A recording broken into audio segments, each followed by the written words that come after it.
ನೋಡಿ, ನಾನು ಒಂದು ಉದಾಹರಣೆಗೆ ಮಾರ್ಕೆಟ್ ಅಲ್ಲಿ ಜಾಸ್ತಿಯಾಗಿ ಮೂವ್ಮೆಂಟ್ ಆಗುವ ಅಥವಾ ಡಾಕ್ಟರ್ ಪ್ರಿಸ್ಕ್ರಿಪ್ಷನ್ ಬರೆಯೋದು ಗ್ಲೈಕೋಮೆಟ್ GP1 ಅಂತ. ಓಕೆ, ಅದರದ್ದು combination metformin 500 mg sustain release with glimepiride 1 mg. ಸರಿ. ಓಕೆ, ಇದು ನಮ್ಮಲ್ಲಿ ಇದರದ್ದು ಕಾಸ್ಟಿಂಗ್ 17 ರೂಪಾಯಿ 60 ಪೈಸಾ. ಸರಿ.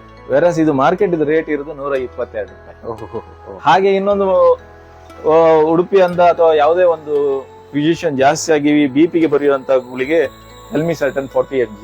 ಇದು ಜನರಿಕ್ ಅಲ್ಲಿ ಇದೆ ಇಲ್ಲಿ ನಮ್ಮ ಹತ್ರ. ಇದು ಬ್ರಾಂಡೆಡ್ ಆಗಿ ತೆಲ್ಮಾ ಅಂತ ನಾನೊಂದು ಎಕ್ಸಾಂಪಲ್ ಹೇಳ್ತಾ ಇದ್ದೀನಿ. ಇದರ ಕಾಸ್ಟ್ ಮಾರ್ಕೆಟ್ ಅಲ್ಲಿ ಅಂದ್ರೆ ತೆಲ್ಮಾ 40 ಎಂಬುದು 20 ಅಥವಾ 30 ಮಾತ್ರೆಗೆ 200 ಚಿಲ್ಲರ್ ರೂಪಾಯಿ ಆಗುತ್ತೆ. ನಮ್ಮಲ್ಲಿ ಇದಕ್ಕೆ 12 ರೂಪಾಯಿ 10 ಮಾತ್ರೆ. ಇದರ ಅಡ್ವಾಂಟೇಜ್, ಬಿಗ್ಗೆಸ್ಟ್ ಅಡ್ವಾಂಟೇಜ್ ಈ ಜನರಿಕ್ ಅಥವಾ ಜನೌಷಧಿಯಲ್ಲಿ ಏನು ಅಂದ್ರೆ ಹೇಳಿದ್ರೆ ಡೋಸೇಜ್ ಕಂಪ್ಲೀಷನ್ ಆಗುತ್ತೆ. ಅದು ಆಂಟಿಬಯೋಟಿಕ್ ಇರ್ಲಿ, ಡಯಾಬಿಟಿಕ್ ಇರ್ಲಿ, ಆಂಟಿ ಡಯಾಬಿಟಿಕ್ ಇರ್ಲಿ ಅಥವಾ ಆಂಟಿ ಹೈಪರ್ಟೆನ್ಸಿವ್ ಇರ್ಲಿ, ಇದು ಡಾಕ್ಟರ್ನಿಂದಲೂ ಅಪ್ರಿಸಿಯೇಷನ್ ನಮಗೆ ಬಂದಿದೆ. ಯಾಕಂದ್ರೆ ಪೇಷಂಟ್ಗೆ ಪೂರ್ಣ ಪ್ರಮಾಣದಲ್ಲಿ ಎಲ್ಲ ಔಷಧಿಗಳನ್ನು ತಿಂಗಳ ಮಟ್ಟಿಗೆ ಅಥವಾ 2 ತಿಂಗಳ ಮಟ್ಟಿಗೆ ತಕೊಳ್ಳಿಕ್ಕೆ ಆಗುವಂತದ್ದು ಅವರ ಡೋಸೇಜ್ ಕಂಪ್ಲೀಷನ್ ಇದೆ ಜನೌಷಧಿಯಲ್ಲಿ. ಇದು ಒಂದು ಸಂತಸ ಸುದ್ದಿ. ನಮಸ್ಕಾರ ವೀಕ್ಷಕರೇ, ವಾರ್ತಾ ಭಾರತಿಯಲ್ಲಿ ನಿಮ್ಗೆ ಸ್ವಾಗತ. ನಾನು ಅವಿನಾಶ್. ನಿಮ್ಮೂರಲ್ಲಿ ನೀವು ಜನೌಷಧಿ ಕೇಂದ್ರಗಳನ್ನ ನೋಡಿಯೇ ಇರ್ತೀರಾ ಅಲ್ವಾ? 2014ರಲ್ಲಿ ದೇಶದಾದ್ಯಂತ ಕೇವಲ 80 ಕೇಂದ್ರಗಳಿದ್ವು. ಈ ವರ್ಷ ನೋಡಿದ್ರೆ 13,000ಕ್ಕೂ ಅಧಿಕ ಕೇಂದ್ರಗಳಿವೆ. ಕರ್ನಾಟಕದಲ್ಲಿ ಒಟ್ಟು 1,200ಕ್ಕೂ ಹೆಚ್ಚು ಜನೌಷಧಿ ಕೇಂದ್ರಗಳಿದ್ರೆ 10 ವರ್ಷಗಳ ಹಿಂದೆ ಅಲ್ಲಿ ಕೇವಲ 300 ವಿವಿಧ ಔಷಧಿಗಳು ಮಾತ್ರ ಲಭ್ಯ ಇದ್ವು. ಈಗ ಡೆವಲಪ್ ಆಗಿ 2,000ಕ್ಕೂ ಅಧಿಕ ಔಷಧಿಗಳು ಅಲ್ಲಿ ಲಭ್ಯ ಇದೆ. ಇಷ್ಟೆಲ್ಲ ಬೆಳವಣಿಗೆಗಳಿದ್ರೂ ಕೂಡ ಜನರ ಮಧ್ಯೆ ಕೆಲವು ಪ್ರಶ್ನೆಗಳಿವೆ, ಕೆಲವು ಗೊಂದಲಗಳಿವೆ.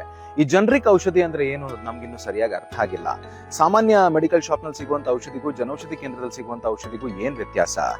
ಜನೌಷಧಿ ಕೇಂದ್ರದಲ್ಲಿ ಸಿಗುವಂತ ಔಷಧಿ ನಮ್ಮ ದೇಹದ ಮೇಲೆ ಸರಿಯಾಗಿ ಪ್ರಭಾವ ಬೀರಲ್ಲ ಅಂತ ಕೆಲವರು ಹೇಳ್ತಾರೆ. ಹಾಗಾಗಿ ಇಂಥ ಪ್ರಶ್ನೆಗಳಿಗೆ ಉತ್ತರವನ್ನ ಕಂಡುಕೊಳ್ಬೇಕು ಅಂತ ನಾವು ತಜ್ಞರಲ್ಲಿಗೆ ಹೋದ್ವಿ. ಅವ್ರು ಏನ್ ಹೇಳಿದ್ರು ಅನ್ನೋದೇ ಈ ವಿಡಿಯೋದ ಹೈಲೈಟ್ ಆಗಿದೆ. ಸರ್, ಈಗ ಜನೌಷಧಿ ಕೇಂದ್ರಗಳು ಆರಂಭ ಆದ ನಂತರ ಜನರಿಗೆ ಯಾವ ತರ ಸಹಕಾರಿಯಾಗಿದೆ ಸರ್? ಡೆಫಿನೆಟ್ಲಿ ಜನೌಷಧಿ ಒಂದು ವರ ಅಂತ ಹೇಳ್ಬೋದು ಎಲ್ಲ ವರ್ಗದ ಜನರಿಗೆ, ಮೇಲ್ವರ್ಗದಿಂದ ಹಿಡಿದು ಮಧ್ಯಮ ವರ್ಗ ಮತ್ತು ಕೆಳವರ್ಗದವರಿಗೆ ಸಹ ಇಲ್ಲಿ ಔಷಧಿಗಳು ಬಹಳ ಕಡಿಮೆ ರಿಯಾಯಿತಿ ದರದಲ್ಲಿ ಸಿಗುವುದರಿಂದ ಇದು ಜನೌಷಧಿ ಒಂದು ವರ ಅಂತ ಹೇಳುದು. ಯಾಕಂದ್ರೆ ನಮ್ಮ ಬೇರೆ ಮೆಡಿಕಲ್ ಸ್ಟೋರ್ ಅಲ್ಲಿ ಅಥವಾ ರೆಗ್ಯುಲರ್ ಮೆಡಿಕಲ್ ಸ್ಟೋರ್ ಅಲ್ಲಿ ಏನು ಒಂದು ಔಷಧಿ ಇದೆ ಅದರ 10ನೇ 1 ಭಾಗದಲ್ಲಿ ನಮ್ಮಲ್ಲಿ ಮೆಡಿಸಿನ್ ಸಿಗುತ್ತೆ. ಸೊ ಇದೊಂದು ವರ. ಫಾರ್ ಎಕ್ಸಾಂಪಲ್ ಒಂದು ಆಮ್ಲೋಡೆಪಿನ್ ಅಂತ ತಗೊಂಡ್ರು BP ಯ ಗುಳಿಗೆ ಬೇರೆ ಕಡೆಯಲ್ಲಿ 70 ರೂಪಾಯಿ 14 ಮಾತ್ರೆಗೆ, ನಮ್ಮಲ್ಲಿ ಅದು 5 ರೂಪಾಯಿ ಸಿಗುತ್ತೆ. 14 ಮಾತ್ರೆಗೆ 5 ರೂಪಾಯಿ ಸಿಗುತ್ತೆ.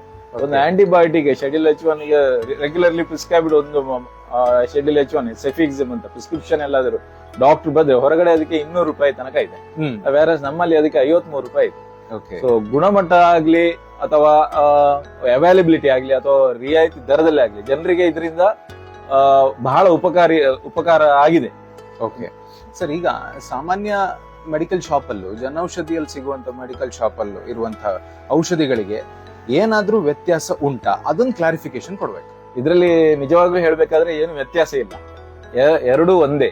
ಅಲ್ಲಿ ಏನು ಎರಡರಲ್ಲಿ ಅಡ್ವಾಂಟೇಜ್, ಈಗ ನಮ್ಮ ಜನೌಷಧಿಯಲ್ಲಿ ಏನು ಮೆಡಿಸಿನ್ ಸಿಗುತ್ತೆ ಅದು ಇಟ್ ಇಸ್ ಡೈರೆಕ್ಟ್ಲಿ ಫ್ರಮ್ ಇದು ಅಲ್ಲಿ ಮ್ಯಾನುಫ್ಯಾಕ್ಚರಿಂಗ್ ಡೈರೆಕ್ಟ್ ನಮ್ಮ ಕೌಂಟರ್ಗೆ ಸೀದವಾಗಿ ನೇರವಾಗಿ ಬರುವಂತ.